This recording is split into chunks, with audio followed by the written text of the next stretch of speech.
ಚಳ್ಳಕೆರೆ ನಗರದ ಬೆಂಗಳೂರು ರಸ್ತೆಯಲ್ಲಿರುವ ಬನಶ್ರೀ ವೃದ್ಧಾಶ್ರಮದ ವೃದ್ಧರಿಗೆ ಚಳ್ಳಕೆರೆಯ ಶ್ರೀ ಶಾರದಾಶ್ರಮದ ಸದ್ಭಕ್ತರಾದ ಶ್ರೀ ಚಂದ್ರಶೇಖರ ಅವರ ಹುಟ್ಟುಹಬ್ಬದ ಅಂಗವಾಗಿ ಅನ್ನಪ್ರಸಾದ ಮತ್ತು ಸಿಹಿ ವಿತರಣಾ ಕಾರ್ಯಕ್ರಮವನ್ನು ಉದ್ದೇಶಿಸಿ ಮಾತನಾಡಿದ ಬನಶ್ರೀ ವೃದ್ಧಾಶ್ರಮದ ಸಂಸ್ಥಾಪಕರಾದ ಮಂಜುಳಮ್ಮ ಮಾತನಾಡಿದರು.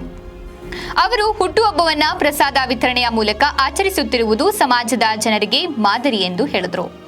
ಈ ಪ್ರಸಾದ ವಿತರಣಾ ಕಾರ್ಯಕ್ರಮದಲ್ಲಿ ಶ್ರೀ ಶಾರದಾಶ್ರಮದ ಸದ್ಭಕ್ತರಾದ ಯತೀಶ್ ಎಂ ಸಿದ್ದಾಪುರ, ಮಂಜುಳಾ, ಸಂದೀಪ್, ಶಿವು ಮತ್ತು ಬನಶ್ರೀ ವೃದ್ಧಾಶ್ರಮದ ವೃದ್ಧರು ಹಾಜರಿದ್ದರು.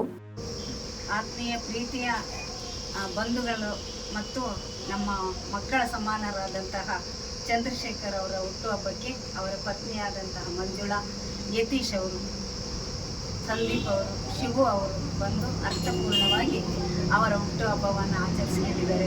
ಅವರಿಗೆ ದೇವರು ಆರೋಗ್ಯ, ಆಯಸ್ಸು, ಸಂಪತ್ತು, ಐಶ್ವರ್ಯ ಸಕಲವನ್ನು ಕೊಟ್ಟು ಇಂತಹ ಆಶ್ರಮಗಳಿಗೆ ಹೆಚ್ಚಿನದಾಗಿ ಈ ರೀತಿಯಾಗಿ ದಾನ ಮಾಡುವಂತಹ ಸಾಮರ್ಥ್ಯ ದೇವರು ಕೊಡಲಿ ಅಂತ ಬನಶ್ರೀ ವೃದ್ಧಾಶ್ರಮದ ಪರವಾಗಿ ಮಂಜುಳಮ್ಮ ಆದ ನಾನು ಅವರಿಗೆ ಹೃದಯಪೂರ್ವಕವಾಗಿ ಆಶೀರ್ವದಿಸುತ್ತಾ ದೇವರು ಅವ್ರಿಗೇನು ಬೇಡಿಕೆ ಹೇಳ್ತಾರೋ ಅದನ್ನೆಲ್ಲ ಕೊಟ್ಟು ಕಾಪಾಡಲಿ ಅಂತ ಈ ಶುಭ ಸಂದರ್ಭದಲ್ಲಿ ಹೇಳ್ತಾ ಇದ್ದೀನಿ.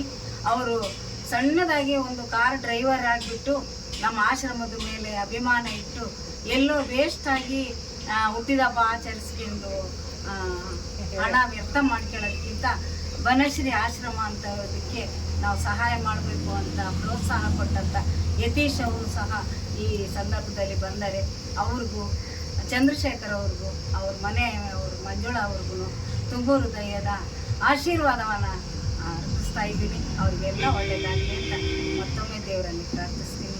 ಅವ್ರು ಬೇಡಿದ್ದೆಲ್ಲ ದೇವರು ಕೊಡಲಿ ಅಂತ ನಮ್ಮ ಆಶ್ರಮದ ಎಲ್ಲ ವೃದ್ಧರ ಪರವಾಗಿ ನಾನು ಅವರಿಗೆ ಶುಭ